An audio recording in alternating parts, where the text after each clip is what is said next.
also to say that I am a little sorry to disappointment because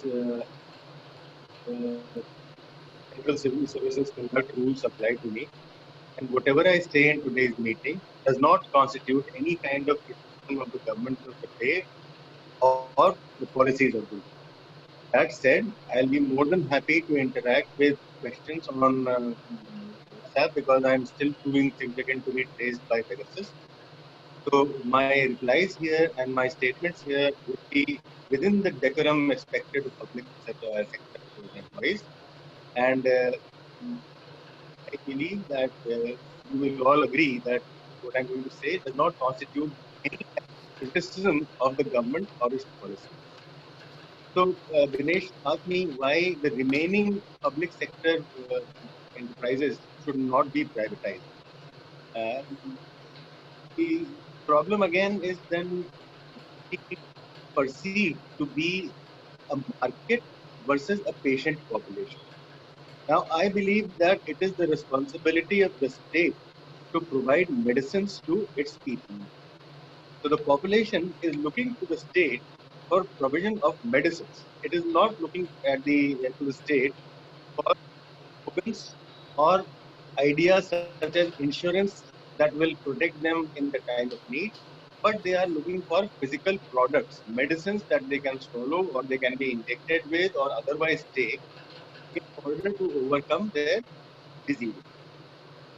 The problem here is that the majority of our people suffer that are treated by very cheap medicines. As you all know, medicines are made in two steps. The first is the raw material, which everybody calls the active pharmaceutical ingredient or API.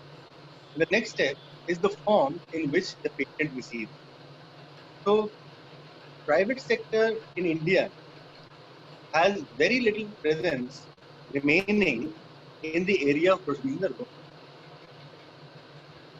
They want to source the cotton yarn from the American South, for example, and spin cotton on looms. So also they want to procure the active medicine, the chemical entity from China or Europe or wherever they can get it, and then make the tablet or the capsule in India. That is by far the largest sector of the pharmaceutical industry and thereby the most profitable, quote unquote. And again, it is no secret that the Indian pharmaceutical industry that makes these tablets and capsules and syrups and injections is profitable only because it can sell its products in what are called stringently regulated markets like the United States of America, like Europe, like Japan. And it is very surprising that once they reach a certain threshold, a threshold in the sense of how much money they can make out of these markets, something happens and drug regulatory agencies in these quote unquote stringently regulated markets come down heavily on them and force them to retreat. Not very many years ago, Ranbaxy used to be such a giant. Ranbaxy had a marketing presence all over the world. Ranbaxy products were known to even the best and well, whatever. Ranbaxy is no more a producing company.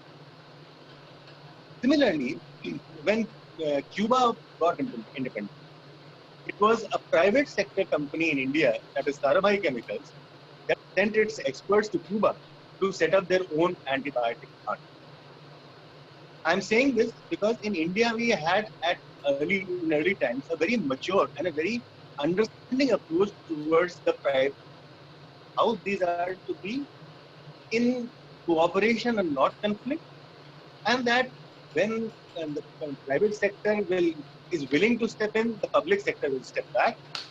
And where the public sector is able to contribute what the private sector is unable to do, it will shoulder its responsibility as a manufacturer, distributor, not aiming at profit, not aiming at the market, but trying to deliver products to people who need them. Now, this remains true. The public sector is not profitable and very badly criticized, very often criticized because they're quote unquote loss making companies. But you take a medicine like albendazole, and albendazole is given to children to get rid of worms in their tummy. Albendazole is very cheap to make. Albendazole is part of the National Health Program. Every kid in school is supposed to receive albendazole once a year. if you look at the population of people, the volume of material that's required, tons and tons of albendazole have been made. But the value, the market value of this product is negligible. A tablet, to manufacture an albendazole tablet, I believe the reasonable cost at scale would be something like 3 paise.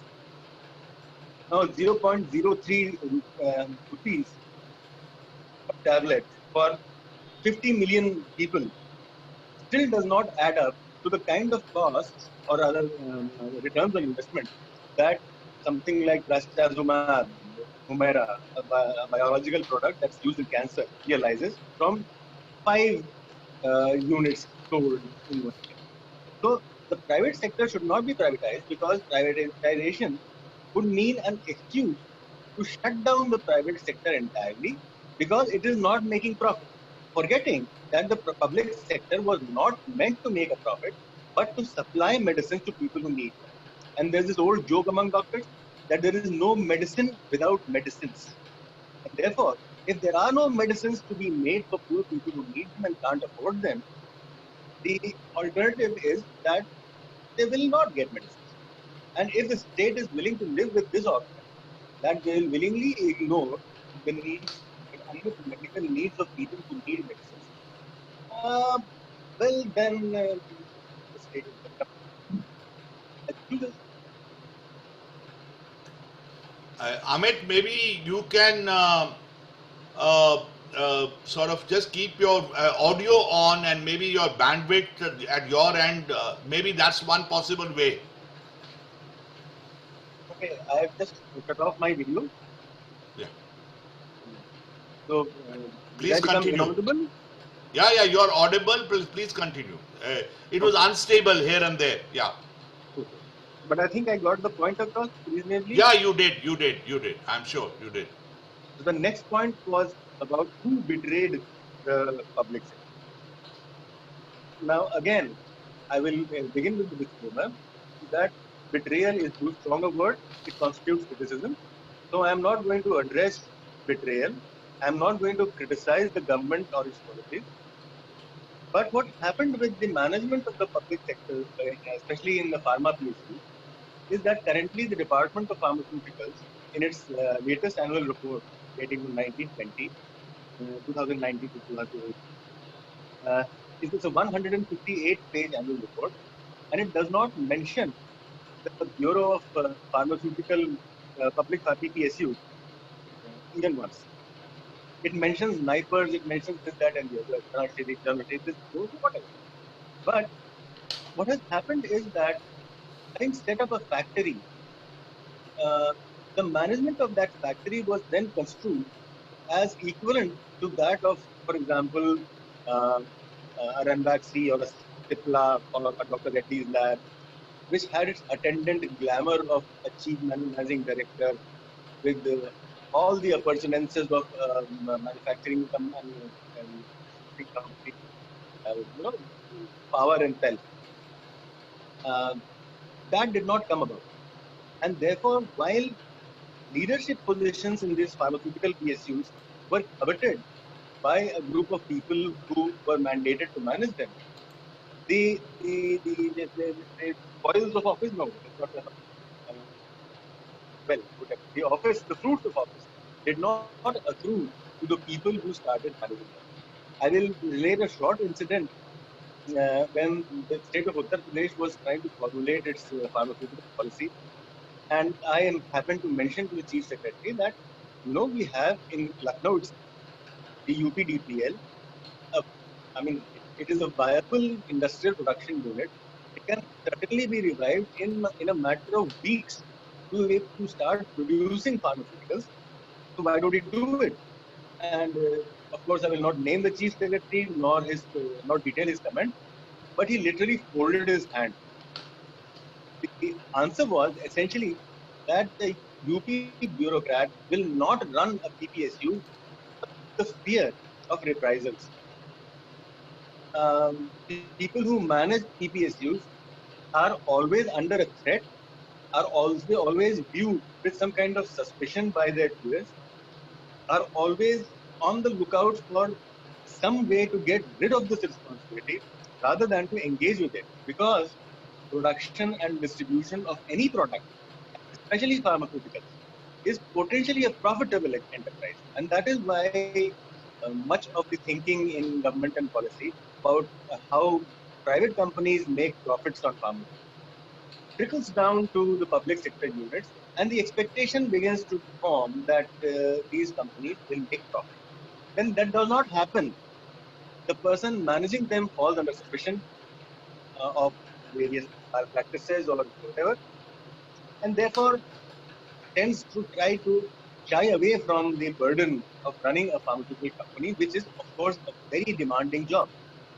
So I would not call it a betrayal in sense of conscious betrayal, but a reluctance to run a company that in a way that it should be run. Okay, so the World Health Organization and India have gone through a great deal of trouble to prepare the NLEM, the National List of Essential Medicines. In my opinion, very many items in the NLEM are frivolous, and gentian violet and stuff like that, that is obsolete, outdated, and not used, can be done away with. And the NLEM is under what is known as the NPPA, the National Pricing, Pharmaceutical Pricing. And these are Authority. essentially so. What in the future, for the benefit of the people, what the public sector must be mandated to do is to make the NLEM, the National List of Essential Medicines, active ingredients and tablets, capsules at scale, so that nobody who needs these medicines in our country, these essential medicines in our country, in a situation where there is a shortage in the market, because the production and distribution of these NLEM medicines price controlled, A, by the government itself, and B, uh, not profitable therefore. So the public sector must fulfill this step in and accept the responsibility of supplying to the needs of people the national list of essential medicines. And it is fanciful to try and include certain items in the NLEM, such as, I talked about this antibody for human cancer. It's just plain fanciful to believe that including an item in the national list of essential medicines ipso facto renders it, let's say, a suitable product to be distributed at scale in Indian population. So the national list of essential medicines should be revised thoroughly by a committee that applies its mind to the needs of the people, and the public sector be given the mandate of making.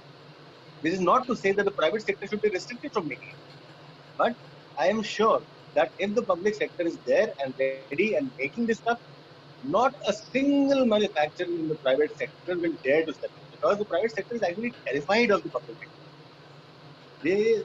They desperately want the public sector to be shut, because and not just the public sector. There are these initiatives, remarkable initiatives, who can show that it is possible to produce and distribute pharmaceuticals at affordable prices and still maintain viability. So, my belief is that for the future, the pharmaceutical PPSUs should be mandated to produce the NLEM, and the NLEM itself should be rationed. I wholeheartedly agree with the idea that state structures that are responsible for delivering medicines to people who need them should be tightly enmeshed with the public sector manufacturing. At the same time, I also recommend that we do not really need a captive market at all. You see, if we keep thinking of the medical, it is not, I mean, of course, I mean, it is very important and it is very appreciable. I mean, I appreciate the efforts of Kerala government and their procurement agencies tightly bind themselves to the public sector. And that said, I still say that it is really not essential for us to have a for the public sector PPSUs to have a captive market, quote unquote. Because if we keep thinking in terms of market and market presence and market penetration and return on investment, we lose sight of the primary goal, which is to make medical products, pharmaceuticals, available to people who need them. So if we can sort of wriggle out of this entire paradigm of market this and market that, and instead come down to the real important issue of making medicines available to people who need them, then maybe we really need not depend on these structures of procurement agencies and CGHS and defense services and so forth. Because then that is where, let's say, a policy decision to say that if people need medicines, we have companies, we have factories, we have the personnel to be able to make them and supply them at short notice. And forget about the commercial, let's say, aspects of production and distribution of life-saving medicines, essential medicines.